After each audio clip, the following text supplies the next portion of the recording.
റിപ്പോർട്ടിന്മേൽ നടപടിയെടുത്താലേ ഈ സർക്കാർ ഇടതുപക്ഷ സർക്കാരാകുമെന്ന് നടൻ ഹരീഷ് പേരടി. തുറന്നു പറച്ചിലിന്റെ പേരിൽ അവസരങ്ങൾ നഷ്ടപ്പെടുമെന്ന് ഭയമില്ലെന്നും ഹരീഷ് പേരടി പറഞ്ഞു.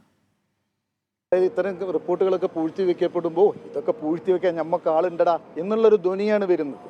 നേരെ മറിച്ച് ഇതൊക്കെ പൂഴ്ത്തിവെക്കപ്പെടില്ല, ഇതൊക്കെ പുറത്ത് വരും എന്ന് പറയുമ്പോൾ ഞങ്ങൾ കൂടെ ആളുണ്ടടാ എന്ന് പറയാനുള്ള പെൺകുട്ടികളും ആൺകുട്ടികളൊക്കെ വരും.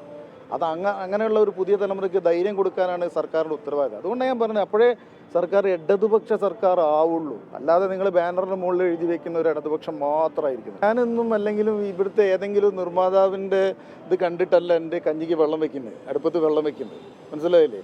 അങ്ങനെ പുറത്താക്കുന്നുണ്ട്. നമുക്ക് നമ്മളെ സിനിമ ഉണ്ടാക്കാൻ അറിയാം. നമ്മൾ ഇതേപോലെ മുഖ്യധാരയിൽ നിന്ന് പുറത്താക്കപ്പെട്ട ആൾക്കാരെ അങ്ങോട്ട് സംഘടിപ്പിക്കും, അതിൽ വെച്ചൊരു സിനിമ ഉണ്ടാക്കും, അത്രയേ ഉള്ളൂ. അതിനെ നേരിട്ട് വന്ന് തെരുവിന് നാടകം കളിച്ച് വന്നോനെ ഞാൻ.